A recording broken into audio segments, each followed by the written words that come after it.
So today I have the pleasure on the Elemental podcast series to have Dr. Moses Bernard join me. And as always, I will give you a chance essentially to tell your story of how it is that we're here together now. And I already know that we'll have multiple conversations because this hour will go so quickly, and my questions and my interest in how you perceive the world will have only just uh, been whetted, essentially. So tell us a little bit about your arrival into this time space continuum with me now. Sounds good. So there's like a multi-hour version and there's like a 10-second version. I'll give you like the minute or two version. Background, very active kid, all sorts of sports through high school, ran track in college. My undergrad was in exercise phys and biomechanics. That eventually led to chiropractic school. This was all up in Canada. Did not like the cold, so when I went to chiropractic school, decided to go somewhere a little bit warmer than the one Canadian school, which is in Toronto. That ended up being in Texas, so I went to chiropractic school there. Came out to Florida for an internship. Weather kind of kept me around a little bit longer than it was supposed to. This was back in 2009. Fast forward to 2013, 2014-ish. I was working at a clinic. A yoga teacher sent their mom to see me as a patient to kind of vet me out because my treatment approach was a little bit more movement and mobility based.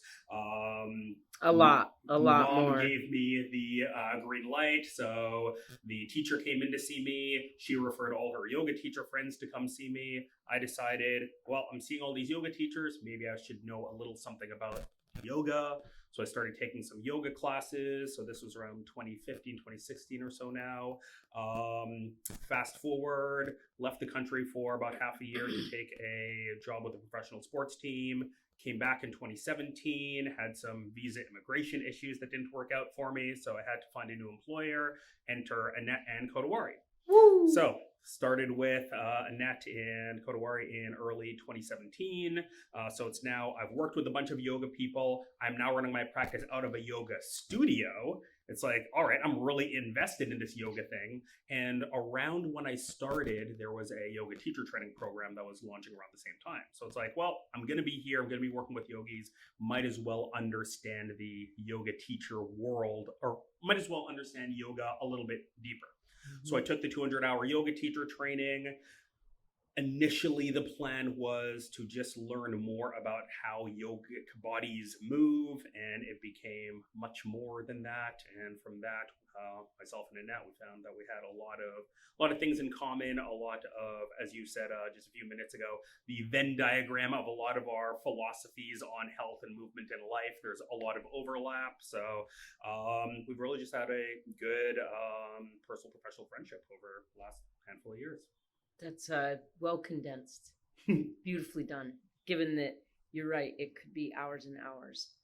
I think the prep and it's minimal because I always want our conversations to be able to flow toward what in the moment feels right for us. Hence, we'll probably have many of them. Mm-hmm. However, I prepped you with, hey, I want to talk about what you believe fitness really is. What is health? And I'm going to say, and I have an imagination you can not only follow me, but expand on where appropriate. There's an idea of a baseline of health. I think the idea that every person has the potential to be an athlete of varying degrees. In other words, moms are really athletic if they're engaged with their children, if they're playing, if they're moving. And our bodies, you and I are deeply enmeshed on the concept that movement is intelligence. Intelligence is movement in no uncertain terms. Like, we're designed to move. And when we fail to move, we fail our design. For sure. And so I know that on this podcast, I've said, and in many settings, like, I think biohacking is bullshit, mostly because it ignores foundational behaviors that I believe need to be in place first. And then, of course, you can get more refined, nuanced, complex, subtle, weird, neurotic, focused, all the disciplined, even if we want to use that word. And I have a lot, actually, of memories of being in your presence when you went from being in the teacher training to actually adding to our teacher training, because now you come in regularly to our 200-hour teacher training and discuss the mechanics of breath as a thing, the mechanics of the body. And in a couple of those settings, this is an understatement, literally blew my mind out. Like it just went from holding a core concept to radically shifting that core concept and being really expansive in my new lens. Like, and one of them was, I didn't have a word for it before. I hadn't been exposed to it. And this is this idea of terrain theory that is different than disease theory. And I think that literally has shifted for me some of the ways in which I now process information, absorb information, where I categorize information, how I see it. So will you explain what you shared with me? Here's terrain theory versus disease theory. Sure. So whenever we look at science as a whole, we need to understand that every scientific question is asked from a foundational philosophy. And a lot of the times that foundational philosophy is hidden. So we just see the science says this, and we don't ask ourselves, well, which philosophical principle were you operating on that made you ask this question that resulted in the science said this? Is it fair to say assumption or presumption instead of even what was the foundational philosophy? Like there's a certain assumption being made when science goes and seeks an answer.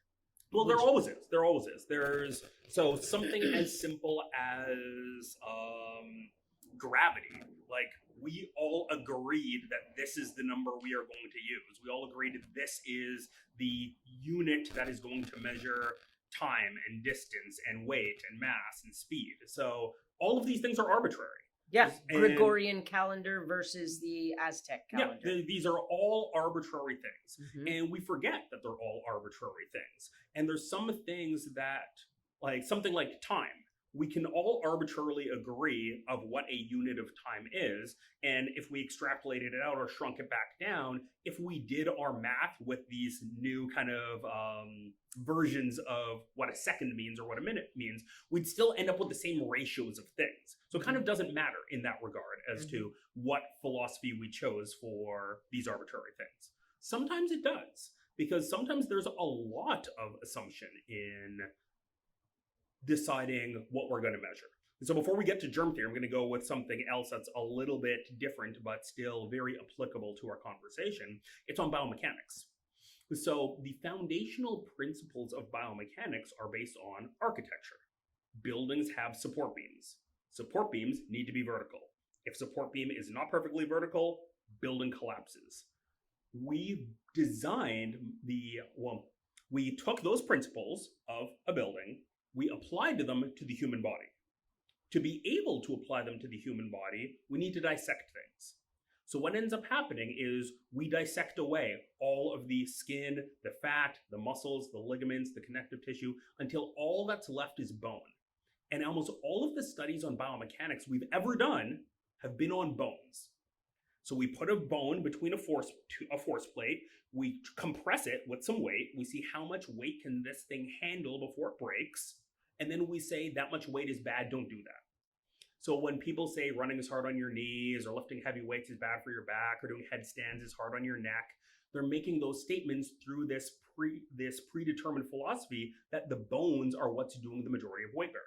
Okay, so we have this idea, bones are weight bearing. We have this totally different idea that says the bones aren't really what's weight bearing. All that shit you dissected away, the muscles, the ligaments, the connective tissue, they're actually what's weight bearing.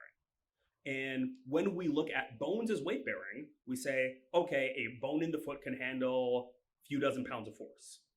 When we take it out of the lab and into the real world, we find that the human body can handle thousands of pounds of force. Crazy difference. Yeah, so if you're doing like a single leg, so highest forces they've ever seen on this is with triple jumpers. So this is a sport, you run as fast as you can on a super hard track, you jump as high and as far as you can on one leg, you land on that same leg and you jump again. 15x your body weight. So 15 times your body weight forces going through your leg on that transition in the triple jump. So some skinny mini 100-pound individual doing the triple jump, when they land on, if they use their right leg as their launch leg, they land on the right leg, it's 1,500 pounds of pressure into that right leg. Correct. The biomechanics studies on bones say no bone can handle that much force. But we just saw it in fact did. Olympian did in fact do it. So what gives? Well, when we actually run the numbers on the muscles and the ligaments and the connective tissues as what's weight bearing, instead of the bones as what's weight bearing, the math does add up. But the majority, like 99.9% of biomechanics research is based on bones being weight bearing. And until some, let's say, revolutionary asshole was like, this doesn't add up, this doesn't make sense, there's got to be another way. And I keep thinking about Galileo saying, yeah, exactly. Like the sun is not going around us, we're going around it. And for a period of time, he basically got burned at the stake. Just positing. And this is like 1500, this is Renaissance era. You'd think, yeah, we're over that. No, we're not. Because Ignaz Semmelweis in the mid 1800s, who determined that when we have doctors delivering babies in hospitals versus midwives delivering babies in midwiferys, the rate of moms dying was 20 times higher in the hospitals than it was from the midwives. The reason why is because in the hospitals, the med students were going straight from their cadaver dissections straight to delivering babies with no hand washing, with no gloves, with no nothing. So then this guy, Semmelweis, he worked in both places. So he saw different stuff was happening over here versus over here. So we decided maybe there's something going on with dissecting and going straight to delivering babies. That's a problem. So he had all of his doctors dip their hands in bleach before delivering babies. Still fucked up, but better than not. Okay? What they found after doing that, the rate of childbed fever, so moms dying in childbirth, went from 18% to 1%. Same as what we saw in the midwifery. Yep. So he starts saying, holy shit, we are killing people. Let's do something about it. All we need to do is start washing our hands. This is the mid 1800s, so 1847, I think he came up with this discovery. You'd think they would celebrate this. We have a chance to save lives. That is not what happened.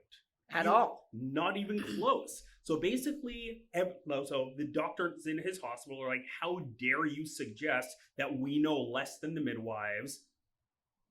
They fire him. Goes to another hospital. He's like, hey, we can save lives here. They're like, what are you talking about? Women are just fragile. They just die sometimes. We can't do anything about it. So he kept going hospital to hospital to hospital, trying to get people to listen to him. He lost his license. They committed him to an insane asylum. That's where he died.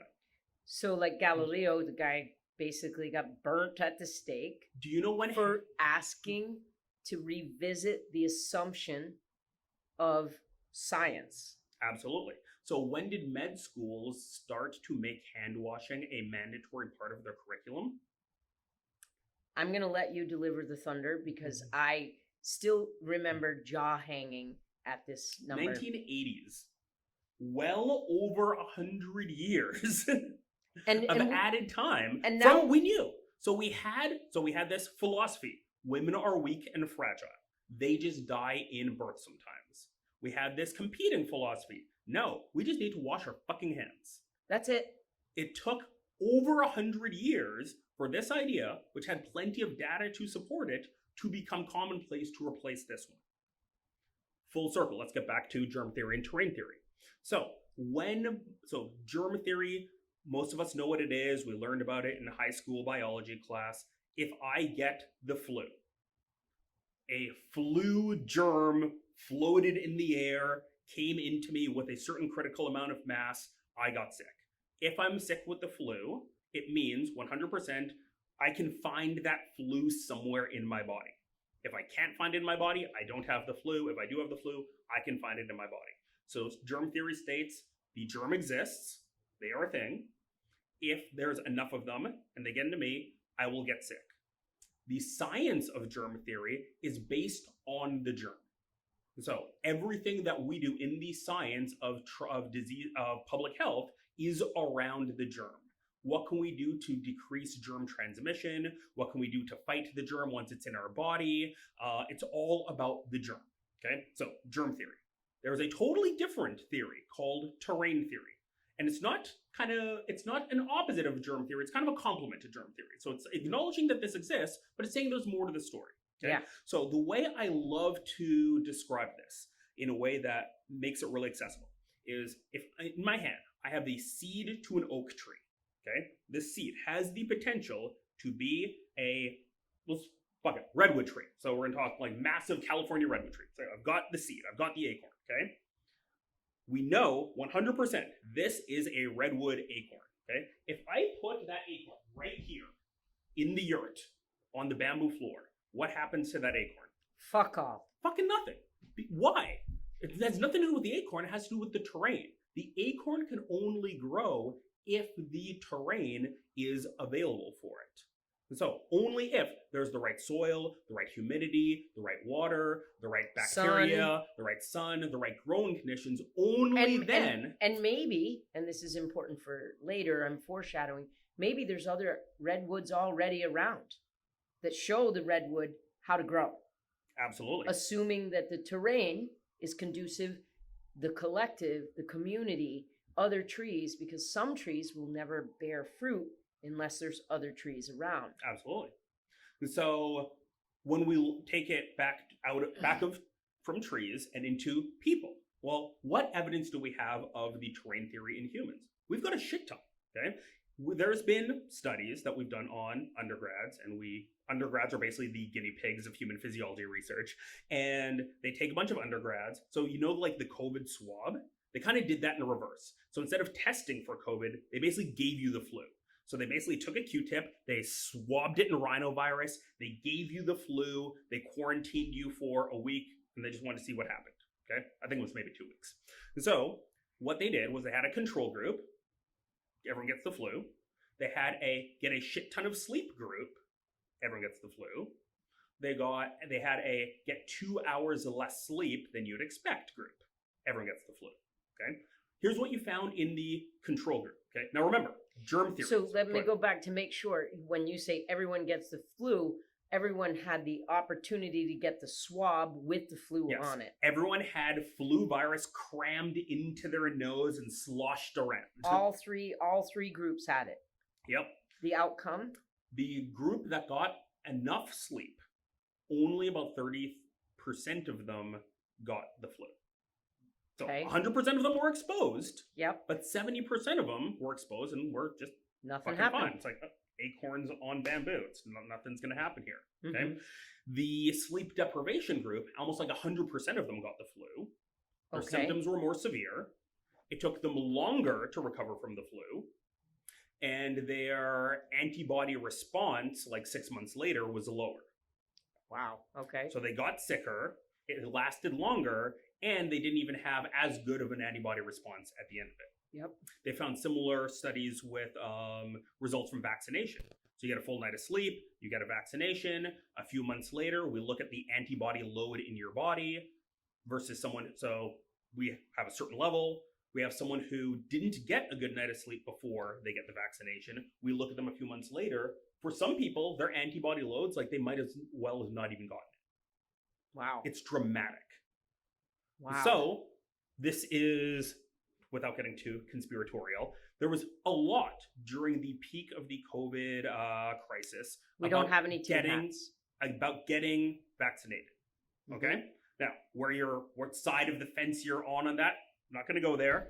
But I did not hear once from anyone mention, hey, when you go to get your vaccine, make sure you got a good night of sleep the night before, because that is going to exponentially multiply the efficacy of the vaccine in the short and the long term.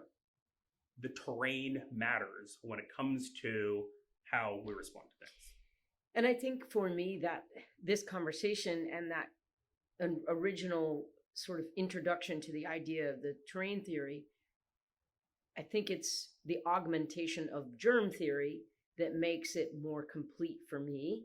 And again, this may have been one of the many sort of nudges, like a pinball machine, toward where I am now, which is part of why this podcast is the podcast, is so that I can say in a variety of ways with a variety of people who've arrived at much the same conclusion.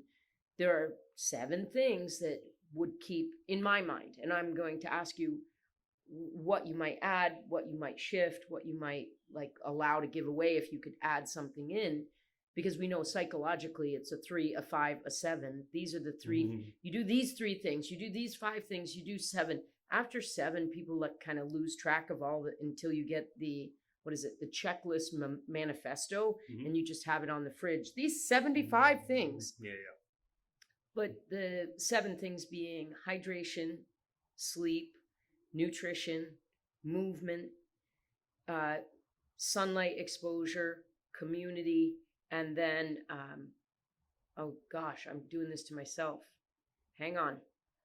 Hydration, nutrition, sleep, community, mindfulness, movement, and not that important. You didn't. No. It's just now I feel like I'm on the spot. I'll come back to it. Yeah. But the idea being that there are some basic things to do to create the right terrain.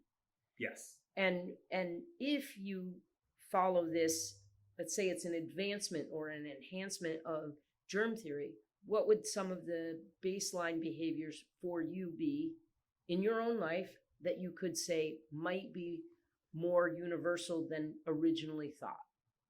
Sleep would be the biggest one.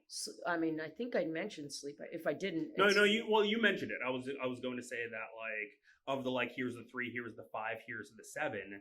The data on how sleep impacts pretty much everything is just, it's off the charts. So if we look at like the top 10 leading cause of death, top 10 leading cause of disability in this country and pretty much every first world country, there's probably a research study or several that shows improved sleep improves this marker, like across the board. Moves the dial every time.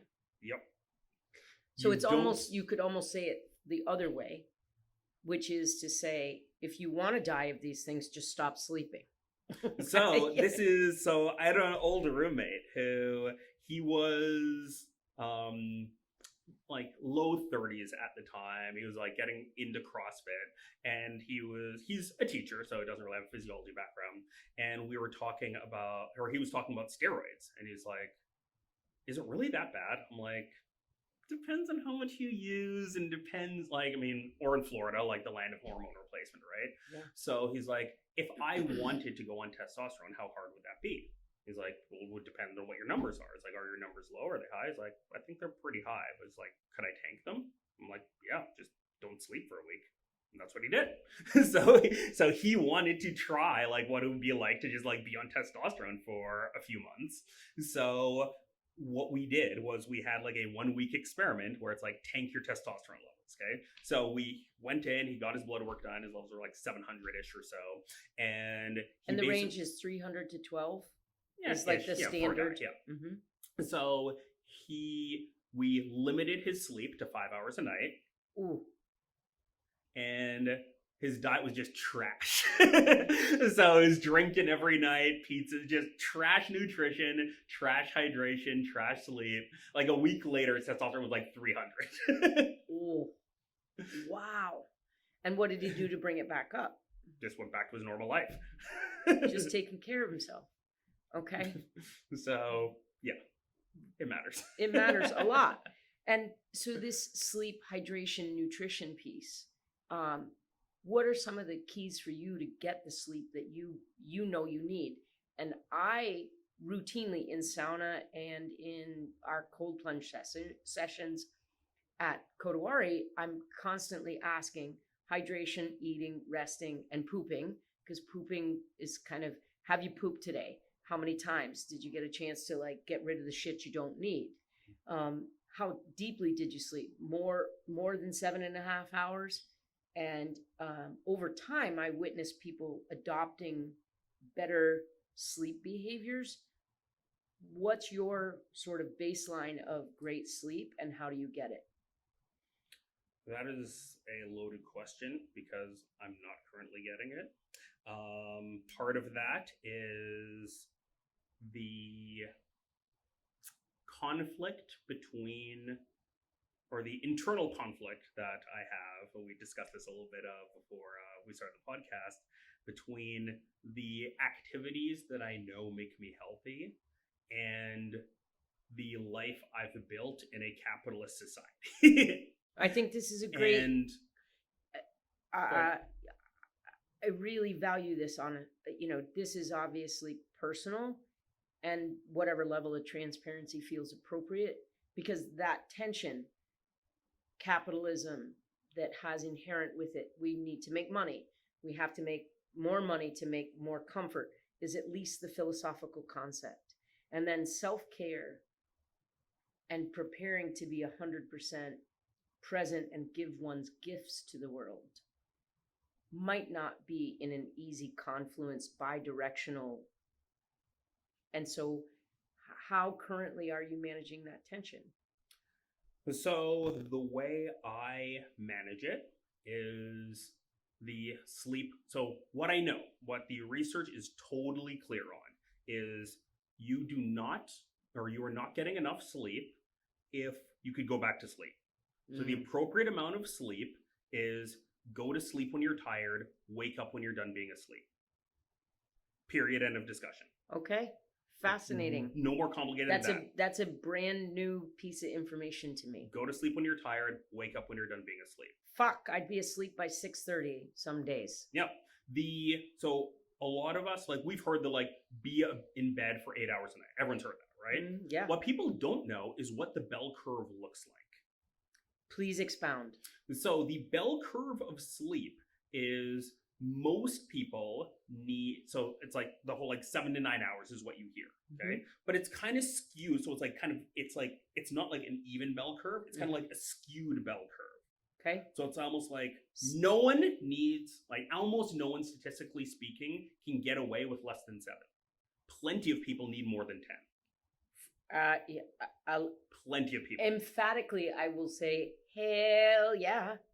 So the reality is, even if you're someone who only needs 8 hours of sleep, that is 8 hours of being in the physiological state of sleep, which for most people needs about an extra hour in bed. Yeah. So realistically, most people need to be in bed for 9 hours per night. Most people. Okay. A good chunk of people need to be in bed for more than that. So if you were to, and this is kind of how they do these studies, is they basically take people into the middle of nowhere, they take them out into the woods with no cell phones, no blue light, no artificial light, and they just have them just live their life and just go to bed when they feel like going to bed and wake up when they're done being asleep, and they find pretty much no one stays in bed for less than 5 or 6 hours. Like, everyone is 7 plus. Yep. So that's what we need. I'm not getting that. Would like to get that someday. I'm not getting that right now. What am I doing to mitigate that? I'm trying to dial up the other things. I'm trying to make sure the hydration's where it needs to be. I'm trying to make sure the stress management's where it needs to be. Go ahead. Say more on what for you equals stress management. Like, I'm going to make my usual dick jokes and all the stuff that I usually do. Are we talking like jerking off? We talking running? We talking rebounding on the trampoline? What's a stress management tool that works for you? So for me, the big component of stress management isn't necessarily the things that I do, it's the things I stop doing. So it's the awesome. So it's the commitments to other people. It's the answering that text message on the same day or even the same week. It's the stopping. It's the someone's having a birthday in the past where it'd be like I'd go out for like half an hour just to say hi. That's not happening anymore. Okay. So it's the things that are adding a or that add stress to my life, just not doing them. Yeah, obligations, social obligations for me tend to also, and I know that there are different types of people. So I, in the effort to make sure the conversation is inclusive of that difference, for me, I do best, and my Whoop tells me this, with my heart rate variability. My heart rate variability goes up when I have extended chunks of low obligation, low exposure to too many people at one time. Like, I am a very socially outward person in the right settings. If that setting drags on too long, I am fucked. And all my biometrics tell me, like, scream it. So I have an imagination. We just found another Venn diagram overlap. Yeah. So that one was for me. So I was fortunate in that, like, I got the Whoop strap like back in like 2017. We did that. We did a group buy together before. Like, it was a membership based. Like, there was an athlete that I worked with who was kind of sponsored by them, so I got kind of like the early adopter in. I was pretty early with the Oura Ring as well, so I've got data for days. So I've got like almost a decade worth of data from, like, there was a point in time where I was like the fucking Thanos of like biometrics. I had the Oura, I had the Whoop, I had my Garmin on. Like, it was overkill. It was ridiculous. What I found was I want to say it was maybe like 2018. I was at an all-inclusive in the Dominican. I was out in the sun all day. I remember you coming back with this piece of information. Yeah. Out in the sun all day, shirt off, Dominican sun, drinking my face off. So hydration was not good. Nutrition was not good. Sleep was good. Sun exposure was off the charts. My HRV skyrocketed. I have never seen numbers so high. Normally my HRV is around like mid 40s or so. We're talking like upper 100s, like 170, 180, off the fucking charts. So I had all these other things that were bad. As a black man, you finally got sun for this beautiful black body, and your heart rate said, hey, it said, like, it's fucking finally, like, thank you. So yeah, so for me, sun exposure is one of those things where how much did you need? Sorry, I just cut you off, but I'm excited to hear. It was all day. So 12 hours. Yeah. Which is really, in the capitalist society, I use, like, that's what I need. Like here's the reality. Is sub-Saharan African physiology that basically, like, the ancestry.com, we don't fucking know anything past that because slave trade, says like most of my ancestry is from like sub-Saharan West Africa. Okay. If we look at the human history of sub-Saharan West Africa, how much time were they spending in the sun for thousands of years? Fucking all of it. All of it. Fucking all of it. Yeah. So my physiology is designed to be outside in the sun from when I wake up to when I go to bed. And that's what my physiology needs. I got a glimpse of that, and my data tracking was like, fucking give me more. That's amazing. One of the criteria. And I work in a windowless office seeing chiropractic patients. Allow me to say, so we both know Mitch Harba. Yeah. And he came to me once. Well, we came together. I had the pleasure and the honor of training with him for a short period of time.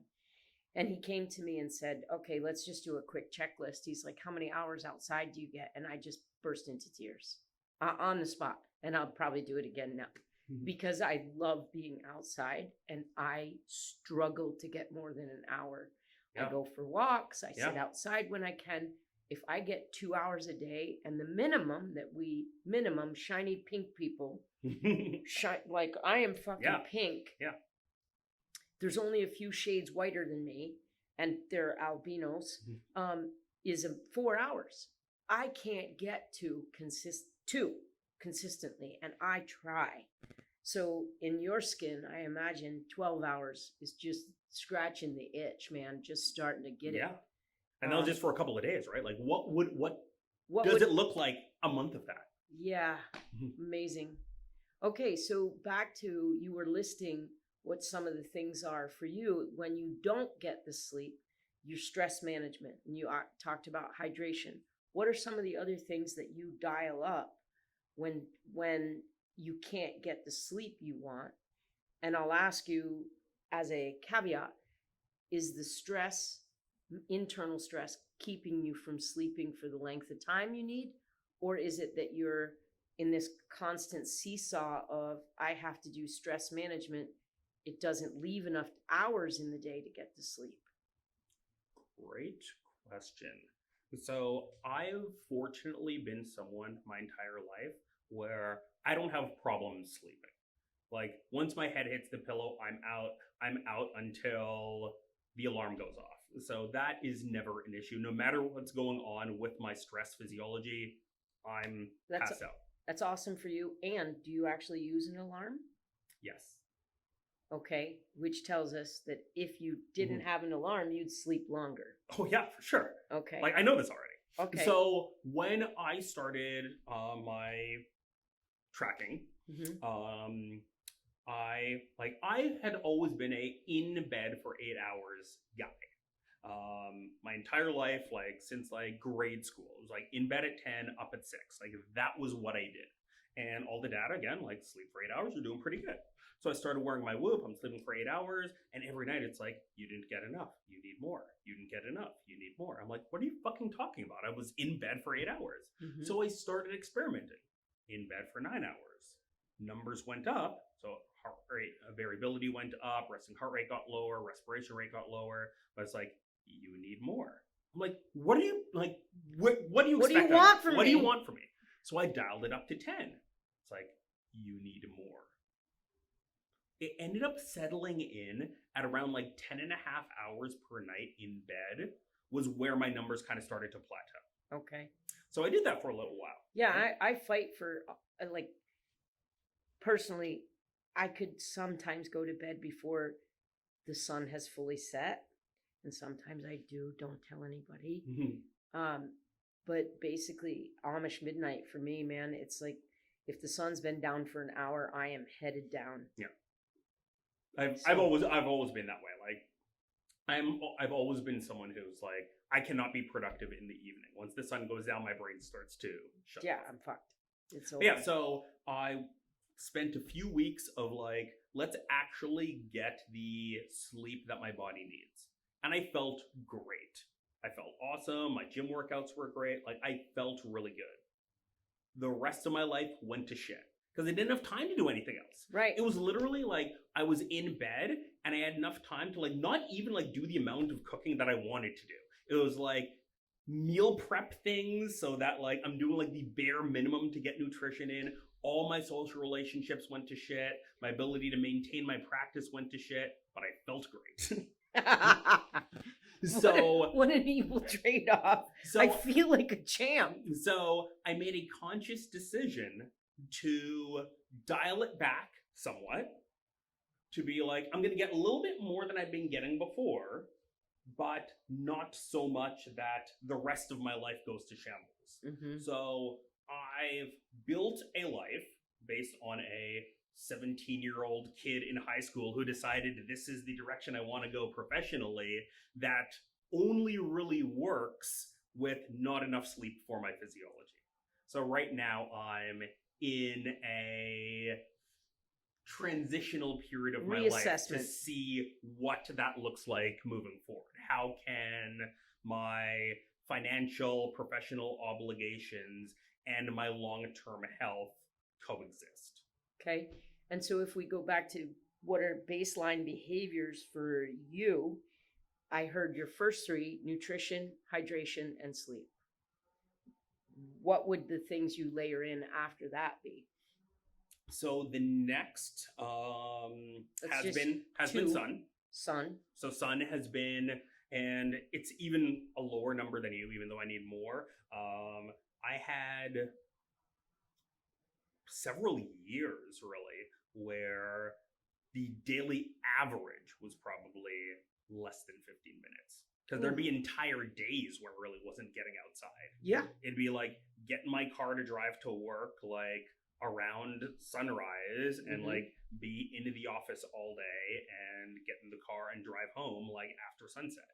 And then maybe on the weekend there might have been an hour or two somewhere in there. But if you look at the average, like it was not a whole lot. Mm-hmm. So right now I'm trying to have like bare minimum low hanging fruit 30 minutes a day. Like even on the crazy patient days, like just trying to get like 30 minutes in there. Okay. On non-patient days, trying to crank it up to an hour or two, but I've definitely noticed a very clear correlation with sun exposure and mood. So we're back, and we're back from what I would say was a minor glitch in the matrix. Technical difficulties. Yep. And so let me revisit for both of us. We were moving into the conversation about movement and about it being, at least for me, a pillar, one of the 7 that is so foundational to what we're discussing as health. And I got really excited about a piece of information that quite some time ago you shared with me that came out of Naperville, outside of Chicago in Illinois. And I wanted you to revisit it because, of course, the way you do it is better than me, basically, just really simply. Okay, so this goes back to the early 90s, and there was a couple of phys ed teachers in this suburb of Chicago called Naperville, and they read this news headline about the rate of obesity in kids being over, I think it was over 20% at the time. It was basically lower than it is now, but it was trending up. And they're thinking, we are phys ed teachers. We literally have these kids for hours a day. We should be able to do something about this trending obesity epidemic. So they looked at their phys ed curriculum and they decided they were just going to like scrap it. Just anything that they were doing obviously wasn't working. So nothing is sacred. If we're going to rebuild things from scratch, what does it look like? So they looked first at adults who are actually healthy, adults who stay active throughout their lifetime. And what they found was that the adults who did stay active over their lifetime, they didn't do it through sports. It was only like 2 or 3% of them stayed active over their lifetime doing sports. It was more doing activities. So running, yoga, weightlifting, not organized sports. But most of the first phys ed curriculum was sports. It was the dimensions of the court. It was the rules of the game. And a lot of sports have a lot of standing around, and while the amazing athletes are getting a lot of activity, and the 1%ers. Exactly. And the less amazing athletes are just kind of like twiddling their thumbs. Waiting, hoping they can come off the bench. Exactly. So they're like, okay, we know that active people are doing this. We know they're not doing this. Meanwhile, our phys ed curriculum is 100% this, 0% this. So let's flip-flop it. How can we build a phys ed curriculum around being active? So they got a bunch of heart rate monitors donated. They strapped all the kids with their heart rate monitors. They had them basically run a mile to just see like what their kind of max heart rate was. They used a pretty crude heart rate calculation to say what a zone of moderate activity would be. And then they decided your grade on phys ed is strictly based on how much time you spend in the target heart rate zone. That's all they cared about. Didn't care whether you wanted to play 3-on-3 basketball, whether you wanted to jump rope in the corner, whether you wanted to run around the block. They didn't care what you did. They were there to facilitate whatever it is you want to do, but they looked at it as our job is to give you the tools to be active, do whatever you want to be active. Which pairs up something that, again, I would say is a fitness imperative for me. Do something you love. I just want to pause to say, okay, I am the founder of a yoga, sauna, cold plunge, alternative health studio. If you don't love yoga, don't come. Mm-hmm. I don't want you to do something that you feel like it sucks and that you suck at. I really want to say in this setting, the Elemental podcast is literally about what works for you inside these 7 parameters. What of these 7 foundational concepts can you engage with from a place of joyful effort, not fuck, I've got to fucking pull something out so that I can check the box on the to-do list today. And so they acknowledged for kids especially, let's give them the range of What do you want to do? What brings you some joy? And then just get them moving. So the range, heart rate, and doing something you love. Yeah, so just do something you love, okay? So they also looked at when are people active. And they found that the people who stay active throughout their lifetime, the majority of people who were consistent with it the longest, they were active first thing in the morning, like before their work day. They saw another big chunk was most active like after their work day. There's some people who did like the lunch hour thing. And so the way the school year curriculum worked, they decided they were going to do it before phys ed, or before the start of the school day. So they called it their 0-hour phys ed program. So first thing in the morning before all your classes, you do phys ed. You get an A in phys ed if you spend enough time in your heart rate zone. Even if you didn't want to do it first thing in the morning, if for whatever reason you had some anxiety issues, you just didn't want to do stuff around other people, again, you could do it after, you could do it at lunchtime. It's like, yes, this is the formal time phys ed is, but if for whatever reason you want to do it at some other point in the day, you are allowed to. All that matters is you accumulate enough time. A lot of freedom. Yep. And some guardrails. Yeah. So they looked at like a couple semesters down the road of doing this program, and the things you would expect went better. So body compositions were a little bit better, resting heart rates were a little bit lower, blood pressures was lower, body weights was lower. So the things associated with being healthier were there, but they wanted to know if anything else changed. So at the same time that they were implementing this 0-hour phys ed program, they entered every student who's in this 0-hour phys ed program in this international math and science test called the TIM. So the Trends in International Math and Science. So this is a kind of test where your stereotypical math countries, the Singapores, the Japans, the Chinas would typically do really well. America would typically be somewhere like the mid-20s or so. The worst performing districts on this test kind of globally were in some of the poorer nations of America, poor counties of America. And the Naperville group was about the American average, so mid-20s or so, okay? So they looked at how did this group do. In math, I might be getting these backwards, but I know that I want to say it was in math, they were 6th in the world. In science, 1st. 0 change to their math and science curriculum. No change. 0 change. So this is what, for me, was the actual takeaway. So when you're revisiting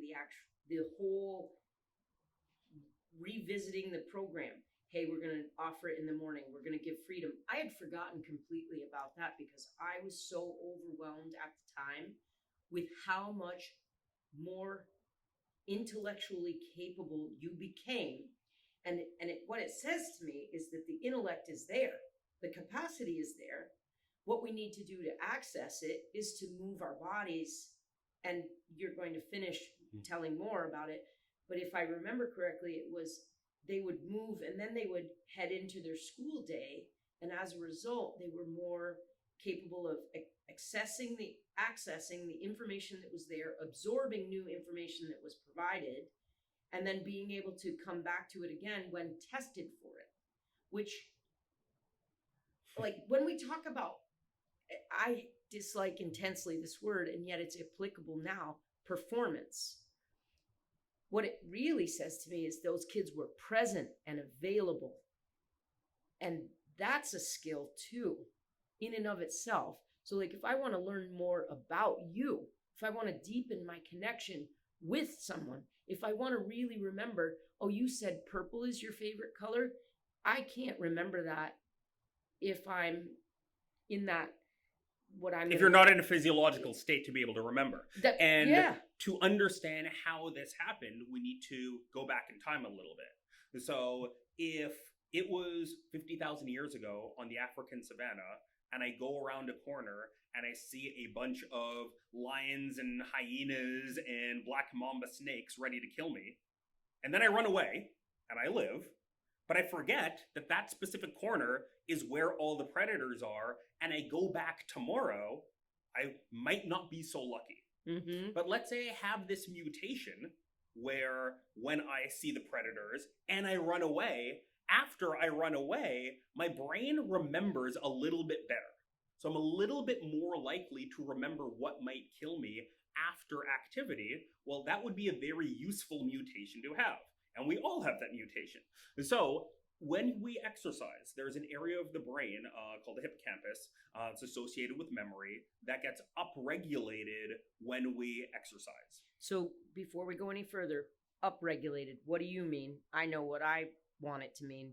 When you say upregulated, for the person that's like, what does that fucking tell me? So the way to think about it, and all of this comes from a book called Spark by John Rady.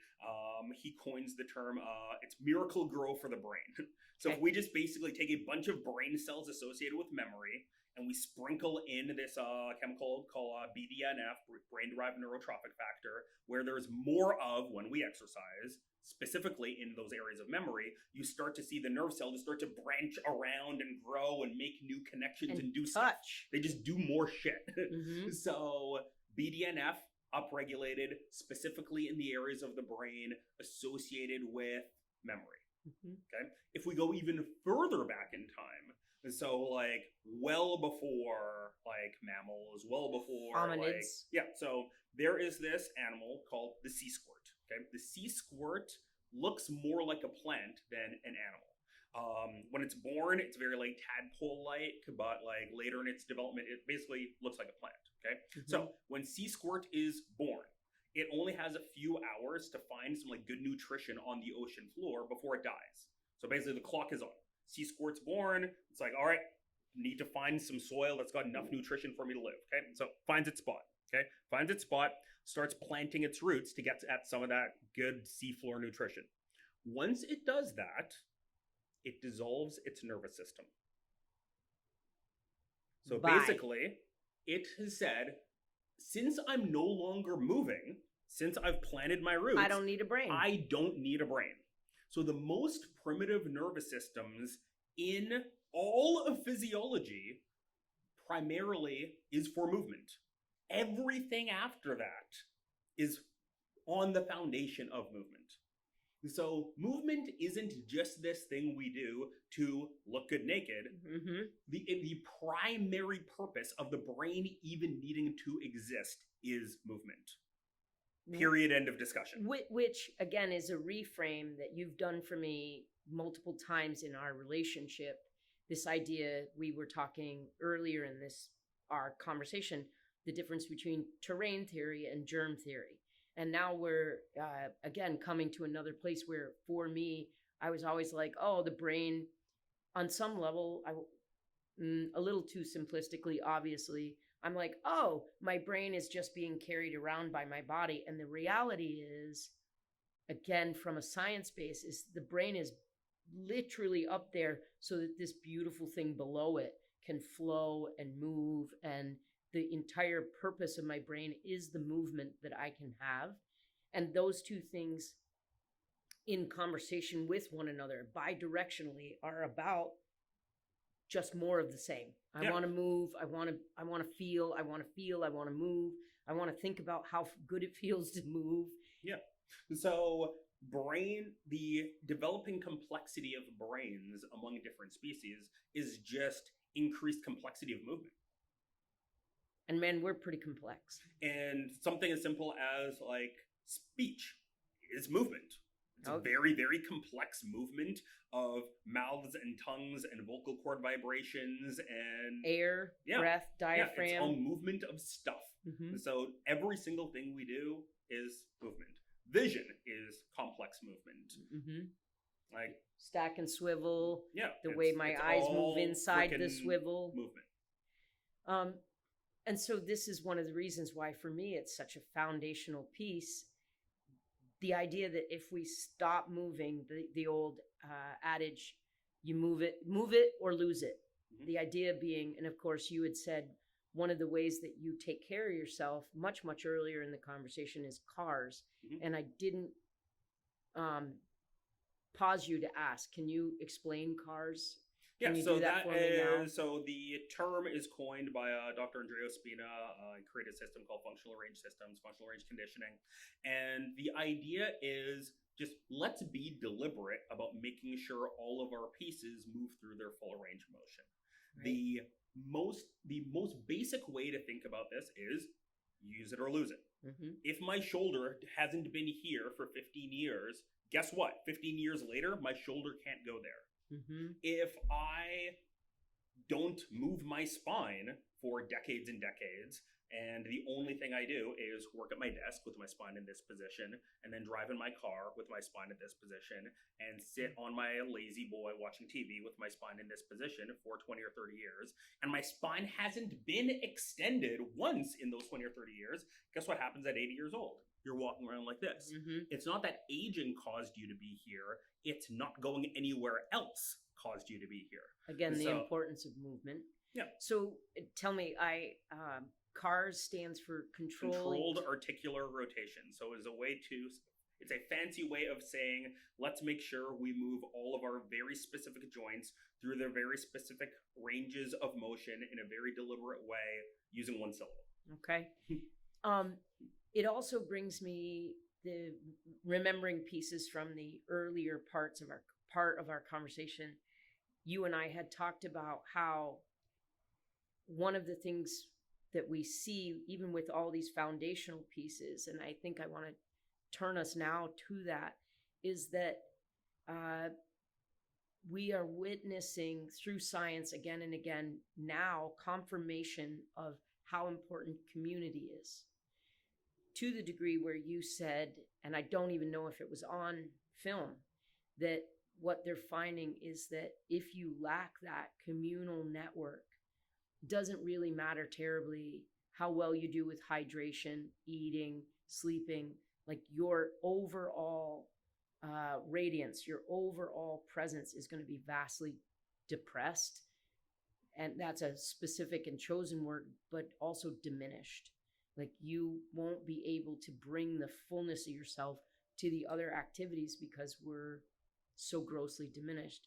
Can you touch that with me again? Yeah, so my background is movement. So my background is in exercise physiology. Then I went into chiropractic school. So my lens, my frame, my bias is movement is really important. The start of my minor was in nutrition. So it was basically movement is really important. What we eat is really important. Yeah. Okay.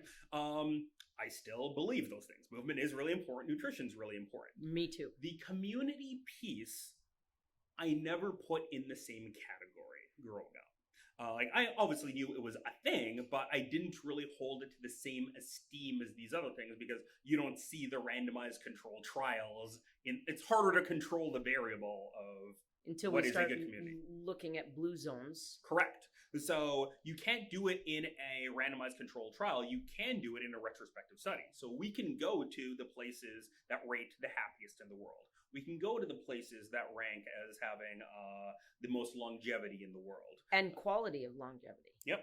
And when we go to those places, we don't find their nutrition is on point. Is amazing. Yeah, nobody in the blue zone is talking at all ever about fucking macros, and they're not telling you whether they're on a keto diet or not. Yeah, some are vegetarian, most aren't.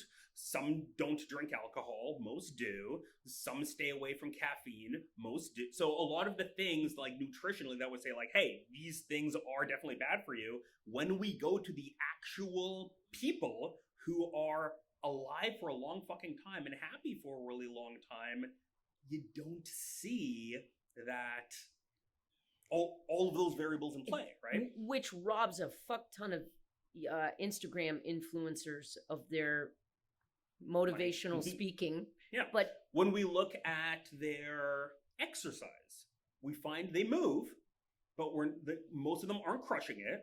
Most of them aren't running marathons every morning. Most of them aren't in the gym, like getting after, like just like going to failure. Power cleaning. Yeah, they're not.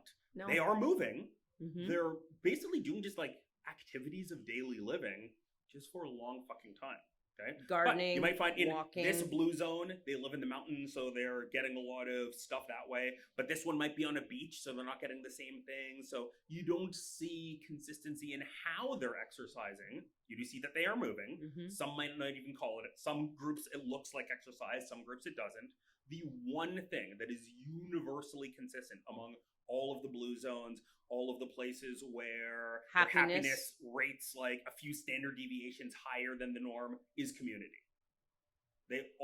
Every single one of those groups, they will make comments about how important their community is. When you ask them how many close friends they have, their numbers are really high. When you ask them like who's there for you when times get hard, there's a lot of people there. So the community piece, the evidence tells us, is more important than the nutrition piece, than the exercise piece, than the sleep piece, all these things. It's kind of crazy. And well, it's crazy for me because of the bias that I've lived in for so long. And I also think the American ethos that says, grind, hustle, get after it, make more money, buy a bigger fucking house. What we're actually finding is the science says the bigger your square footage of house is, the greater the likelihood you're going to be anxious and depressed. Like they literally, I wish I could figure out. Is it totally linear or is it linear after a point? I'm curious. It's a great question. I'll find, once I can find where I got that from, because obviously I'm not footnoting in my head with a hyperlink. Wish I could in terms of just memory. But I remember seeing that statistic and thinking, wow. Because that's sort of what we, in so many ways, organize around. And both you and I feel, again, we have a Venn diagram around my work is where I find the vast majority of my meaning. I'm also equally lucky that I work with people, and my chosen life path, work path, is about people in many ways. Now, I also find myself incredibly irritated by people. I'm dismayed by people. I'm challenged by people, and which I think also we have a Venn diagram around. I'm not going to say that I'm always fucking happy about people, because I'm not. However, I look at the studies and I think, how do we foster more depth of connection? And I would ask you, because I know we touched on this outside of the podcast, like one of the great challenges is, how do we carve time? What do we say no to if we want to really say yes to foundational principles of health? So for you, where do you go to find community? What do you do to build community? So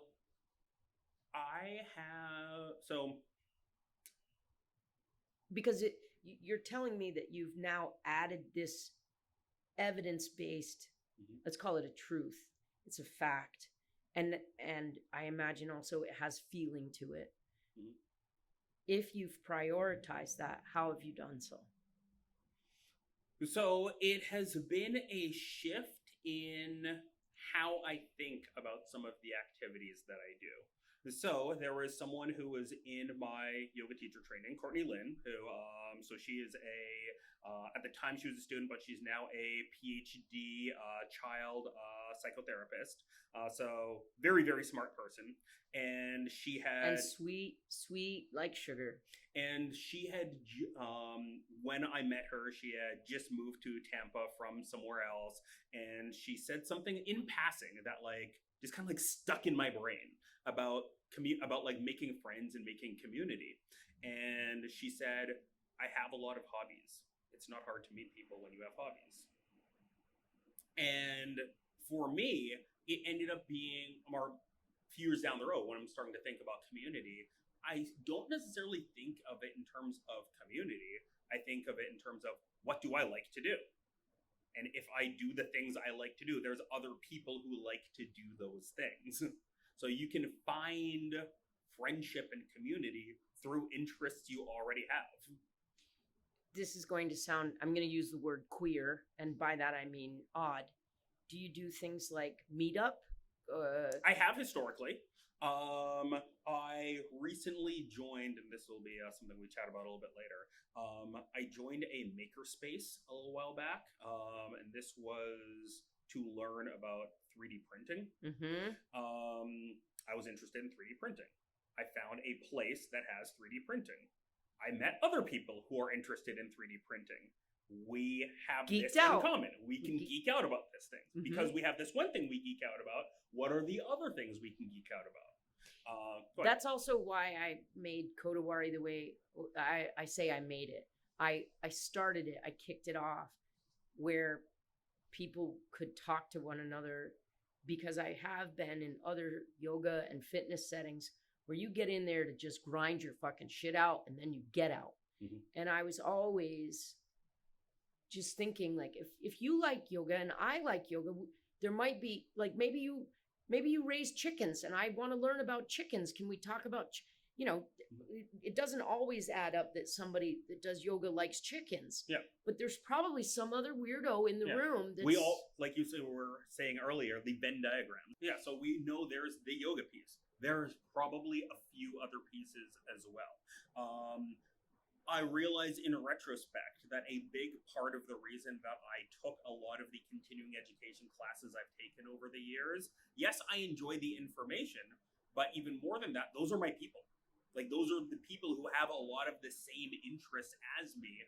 So a lot of my friends have that shared interest of movement and mobility and how to apply that into strength training. So I've found a lot of my community through, incidentally, through the activities I like to do. Now I'm more conscious of trying to foster that community piece. And do you think that's meant letting go of other foundational behaviors in any way? Has it come at the cost, or is it literally just a changing the lens of perception?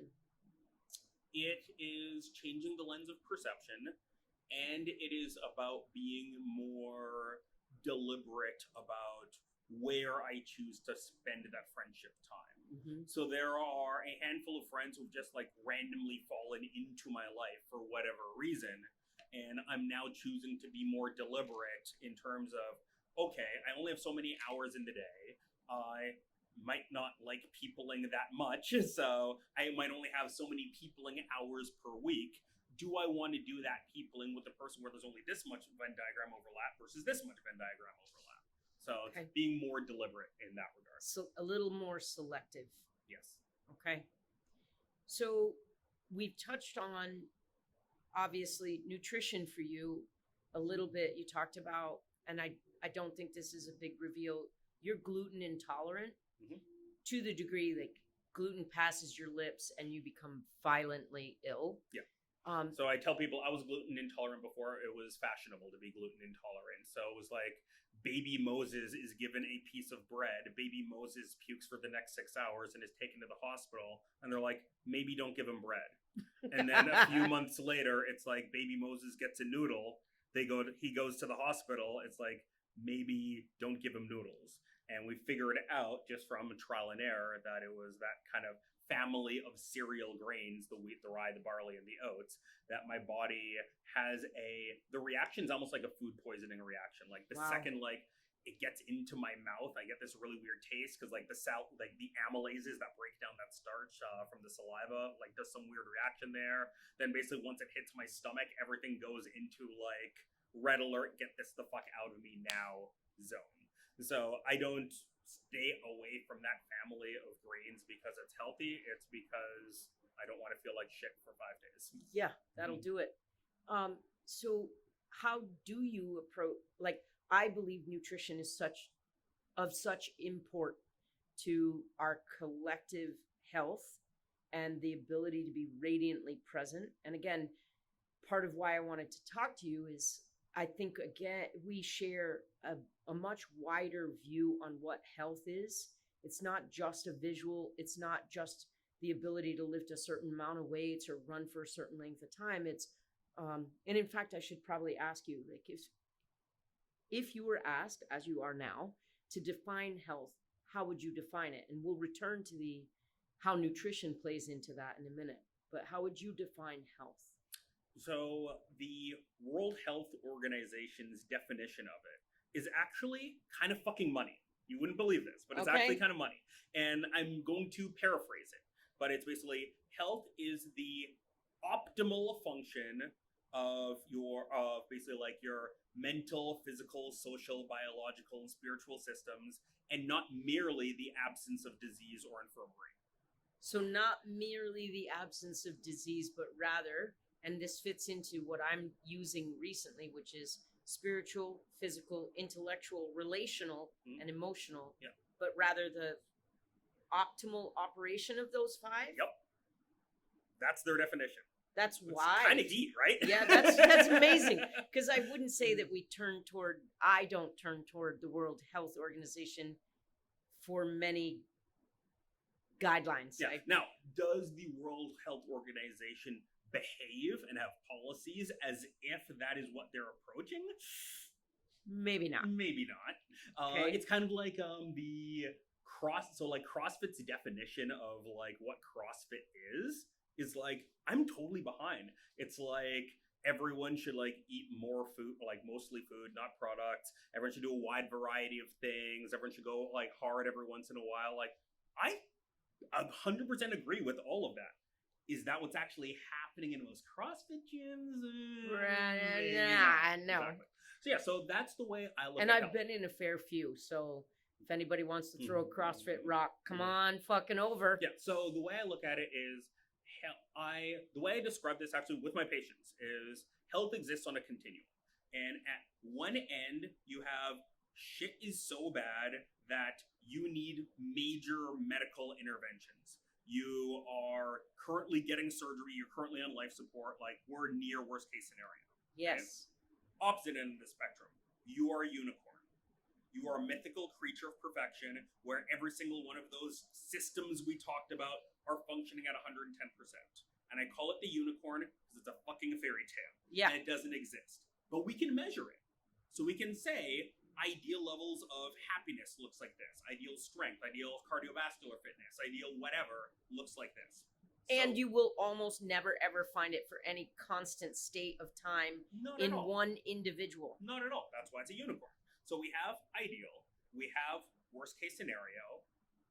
Ow, it hurts is usually somewhere in here. It's usually closer to worst case scenario than it is to best case scenario. Yep. And most people live their entire life just making sure they're barely above this line. Yeah. I don't want it to hurt. Yep.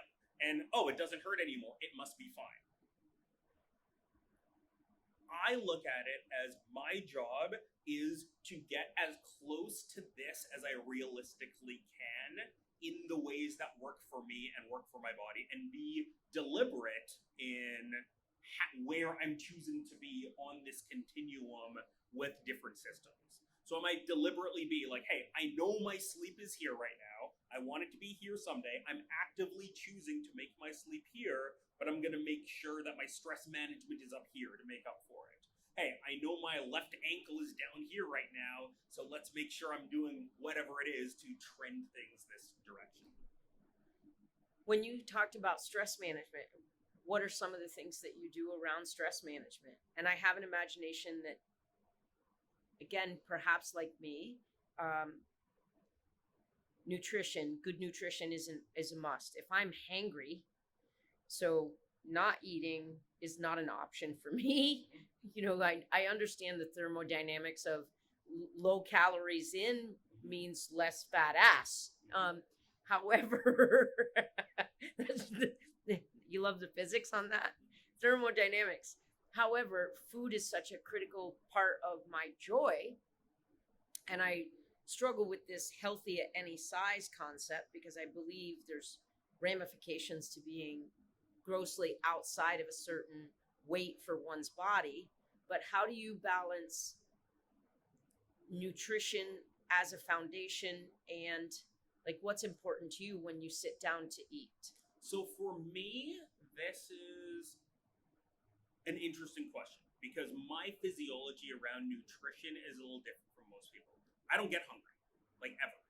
Like if I I know people fucking hate me. I'm not someone who gets hungry, and I'm not someone who gets a lot of joy out of food. So like I'm the person where it's like if you could give me the Soylent shake and I just never had to make a decision about it for the rest of my life, I would have no problems doing that. That doesn't exist. That's not how human physiology works. I was part of a. It was. Are you? I imagine you are. Paul Check's. He Check levels. I know who he is, but yeah. So he did a holistic lifestyle coaching thing, and they broke people into two groups, essentially. People that love food and they live for food, and people that could not give a fuck and eat it because they know they have to. I am over here in the love food, preparing food, sharing food, like it's a thing. I am, if I were a dog, I would be a food motivated animal for sure. And then over here, you could eat cold cauliflower. Yeah, you're that guy. Yeah. Okay. And so for me, I don't care that much about food. I don't really get hungry. Because of that, I need to be very deliberate about how I choose to eat, because if I just go by how I feel, it's not going to work. So I need to deliberately make sure that my meals get enough protein in them, or my energy levels a week down the road start to get compromised. I need to make sure there's a certain amount of carbohydrate content. I need to make sure the vitamins and vegetables and minerals are in there, so my physiology does what it needs to do. And now I'm going to get really nosy. Do you pay attention to macros and micros, or is it just calories? Do you have a combo of, like, I need to eat, obviously, we just discussed that you're gluten intolerant, and these, you said barley, rye, and oats? Basically the whole family. Wheat, everything. Yeah. So is there do you eat any ancient grains kind of thing, or you just stay the fuck away? Rice is the closest one. Okay. Sometimes corn, but not that often. It's not a staple. Okay. So the way I look at it is, at points in my life, I have been really strict about things just to collect data. Yeah. I love the nerd in you. And at this point in my life, I know how my body responds to certain things. So I know that for me, one serving of, so I hover around 200 pounds ish, plus or minus 5 pounds, let's say. Okay. So I try to get 200 grams of protein in every day. Dang. That, and I know that's the actual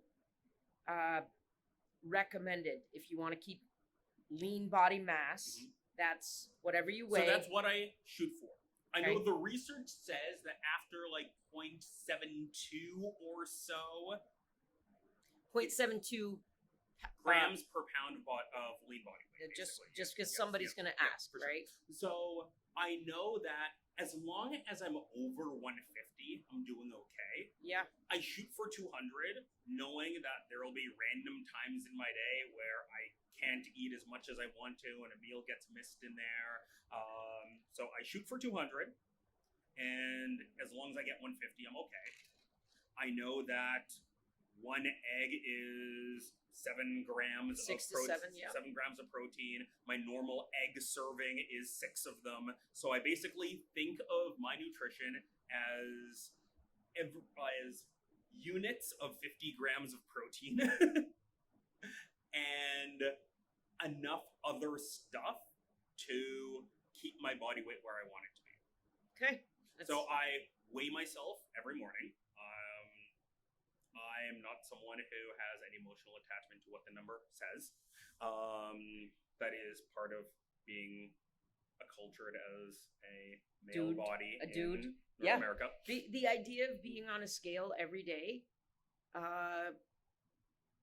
doesn't move me into a panic attack, but it certainly gives me the heebie-jeebies. Yeah. So for me, it's if I'm on there every day and I notice that things are trending up, it might just be I put one less splash of olive oil on my salad. If it's trending down, I do the opposite. Goddamn. That's all it is for me. My physiology is radically different. I'm still in the place of I don't think it's necessary for this context because I have so much more I want out of you. And I just want to say to whomever might be listening, like I'm on the other end. There's no cookies, there's no cakes, there's no, and it's not that I'm weird and neurotic about that. It literally is, luckily, I don't have a desire for that.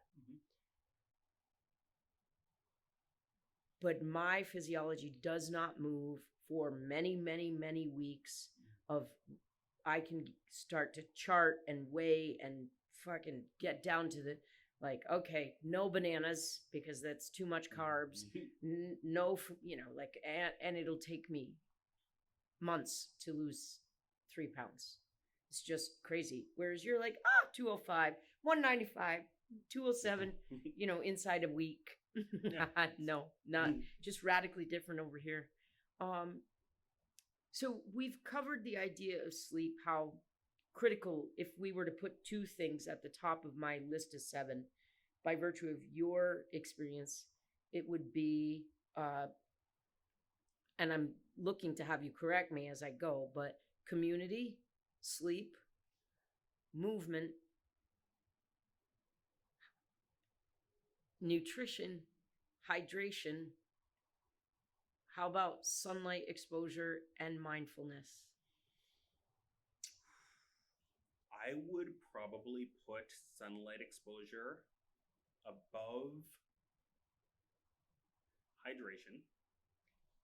Because again, earlier in the conversation, you found that your heart rate variability shot through the fucking roof when you were able to be in the sun for hours a day. I might even put it above nutrition. Okay. Okay. And here's why. Through an evolutionary lens, the need for sunlight is developmentally earlier than the need for food. Okay. Fascinating. Excellent. Logically, I see how this could be. Okay, so now like photosynthesis precedes the digestive tract. Yeah, the sea squirt knew where the nutrition was, partially because there was sunlight. Okay. So now let me rank them again. Yeah, so I don't know, like there's no studies for me to look at this, but like there's this little inkling in my brain that thinks that piece might be more important than we realize. The nutrition piece, I think if you can remove yourself from capitalism to a certain extent, and be in an environment where healthy foods are plentiful, I think the nutrition piece, you may not have to think about that much because you'll just get it by just eating food. It'll strike a balance.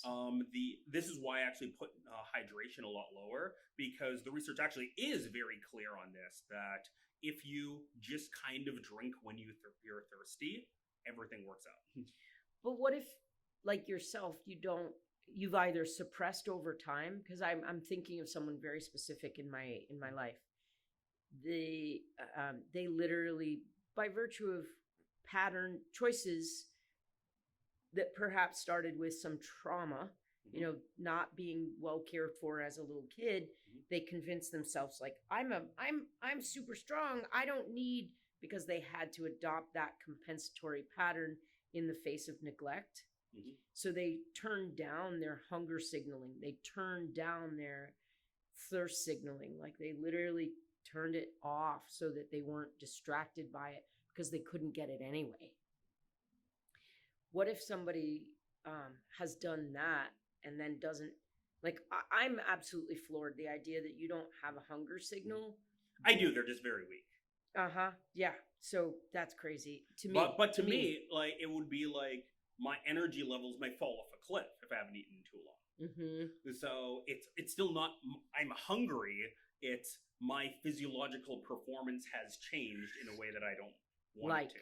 Right. And you notice that. Yeah. But back to the hydration piece. The systems that the body has in place for fluid electrolyte regulation are very strong and very robust and have been a part of animal physiology for a very, very long time. Okay. So you might have just fucked my whole podcast because maybe we have to put nutrition way over here. Well, yeah. I mean, hydration way over here. That's just the way I personally look at it, Mhm. based on what the evidence shows us. Okay. I think, like, if you are someone who is doing hot yoga classes every day, if you're someone who lives in Florida that's very humid and you're sweating more, you're probably going to have cravings for thirst more. So in a minute, or in a few minutes, I'm going to ask you to transition to a cold plunge with me. Mhm. I believe you have a cold plunge practice. Is that true? Or is it just intermittent thing? Is it an intermittent thing? I would like it to be a more consistent thing. So I would like a weekly sauna cold plunge practice. I had a couple months in there where it was consistent. How did Fell it off a affect little you? bit.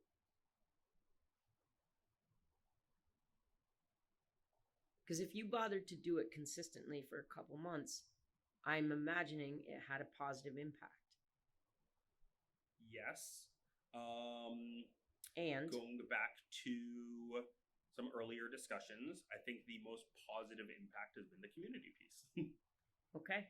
Not so much the physiological piece.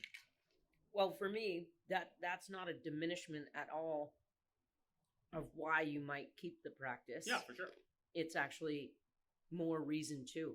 Yeah. Because if you can get your communal needs met there, come on. Yeah. For me, it's like the community need box gets checked, and the cardiovascular stress management piece is a side bonus. Okay. Well, this gives me a chance to offer you a wrap up. Is there anything for today's conversation, this go round? Is there anything that, when I said to you, come on the podcast with me, let's talk about all our overlaps, our Venn diagrams, how we see the world. Is there anything you were like, I hope I get a chance to? Well, there was something that we discussed might be a topic for the future, and probably will be in the future. But one of the things, so I graduated chiropractic school in 2009. It is 2024 now as of this recording. Before chiropractic school, I was still doing like personal training type thing. So I've been coaching and training people on their bodies for a long fucking time. And as I get older, as I gather more experience, as I've seen more people and I've seen more trends, one of the things I've really appreciated is going from nothing to anything moves the needle so much more than we appreciate. I could cry. Keep going. Because that's one of the reasons why I'm going to open a sauna and cold plunge. One is that the barrier to entry for sauna and cold plunge is so low that the person that believes they can't get into a fitness concept of any sort because they're not fit enough, they're not thin enough, they're not fast enough, they're not strong enough, that all the fucking excuses. If you can sit on a bench, you're going to achieve great success with this. And that's something to nothing, or nothing to something, is of such critical import. Do you have more that you want to say on that? It's across the board. So going from nothing to anything with joint health, with our thoughts on nutrition, with sleep. With sunlight. Yep. Nothing to anything is Mindfulness. where, like, just for most things in human physiology, the curve of benefit is like nothing, the tiniest bit of anything, and marginal increases as you do more. I'll leave on just one thing with respect to strength training. And a lot of people don't know this. I tell this to every single one of my patients so they understand it. Okay. I'm leaning in. There's a study that I quote to every single one of my patients. Okay. It was done actually at the University of Florida. It looked at strength training frequency and strength improvements. Okay. So they had groups do a full body workout. They had one group go 3 times a week. One group went twice a week. One group went once a week. One group went once every 14 days. Okay. The 3 time a week group got the strongest. Big fucking surprise, right? They did the most stuff. Okay. The 2 time a week group statistically were about as strong as the 3-time-a-week group. So the 3-time-a-week group was higher, but it wasn't statistically significant. Okay, the 1-time-a-week group was still like 90 to 95% as strong as the 3-time-a-week group. The once every 14-day group was still like 70% as strong as the 3-time-a-week group. So 2 workouts a month are 70% as good as training 3 times a week. Dang. That's a very important thing for people to know. Because most people think, if I can't commit 5 days a week to this, I might as well not do it. No, if you can commit 1 day a month, so it gets even better. If you go to 3 days or one workout every 3 weeks, you don't improve, but you don't go downhill either. Once every 3 weeks, you chuck some shit around and you can stabilize it. Forever. Woo! So if we could tell people, hey, you're 25 right now, you've built a good level of strength, just make sure you get a workout in once every 3 weeks. That will maintain your strength forever. You're going to get shot in the dark by CrossFit. Forever. That's amazing. Yeah, so when people know, okay, I might drop. So when people know, hey, I don't have to dedicate my life to this. Again, going from nothing to, I would consider one workout every 3 weeks kind of a bare minimum. That's kind of just anything. Wow. And that moves the needle so fucking much. Okay, we're going to stop right there and head to the cold plunge. Let's do it. I am deeply grateful. So grateful. Thank you so much for your time.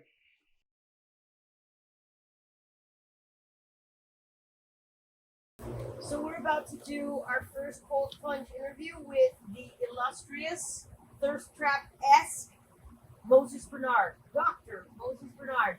Now, I can promise you that I'm likely to bitch. So let's go. Bitching begins now. Fuck me. All right, Moses. Here they are. First question. Tell me 4 things that you find to be important to you now. 4 things that are important: health, happiness, peace, flow states. Flow states. They are all kind of similar, but not. Okay. 3 things that you, or people or things that you love right now. Things that I love right now. So I'm going to say one thing, but it's kind of 2 things. So I've been getting really into 3D printing. So that involves 3D modeling, which is actually the making the thing, and the printing of the thing. What else do I love right now? That's a 1, but it's worth 2. Yep. So you're bouncing around on the questions here. I was prepared with different stuff. So what else do I love? I love my community of misfit toys, which is going to be the thing I'm grateful for, but I'm going to have to make up something else. Okay, so because I screwed it up, I'll come back to say, what are 3 behaviors or 2 behaviors, you get to choose, okay, that you're engaged in right now that are important to you? Sleep, movement, non-productive time. Would you call that recovery and rest? Because that's, of course, a type of productivity in itself. Correct. So, yes, I do, but on purpose, it needs to be something that feels not like productive. For me, it's been video gaming lately. Do you have a favorite video game? I recently bought a Nintendo Switch, and I'm replaying like some early console generation games. So I'm going through the Metroid series. I'm on the Super Nintendo version. I'm working my way up to the Nintendo Switch version. Very excited about this. I would consider you an OG doing OG things. That is part of my essence. Okay. And then what is something you're grateful for? I robbed you of the opportunity to say your misfit toy friends. Yes, my community of misfit toys. I consider myself an introvert, but there are very few people in my life who are just kind of as weird as I am, who I get along with. So I'm grateful to have those people in my life. Since that got answered earlier, I'm going to say I am grateful for understanding that physical discomfort is morally neutral. Physical discomfort is morally neutral. It's not good or not bad, it is morally neutral. Tell me then why physical discomfort is something you would engage in. in this specific avenue to remind myself that it's morally neutral and not associate with the narrative of being bad and placing judgment on it. I love it. Anything you want to say before we get our happy and cold asses out of this bucket of water that is approximately in the 30s? Yeah. I'm going to say. Yeah. Doing pretty good. Enjoying it. Do you want to wait until you got a shiver? No, I'm good. Thank you, Moses.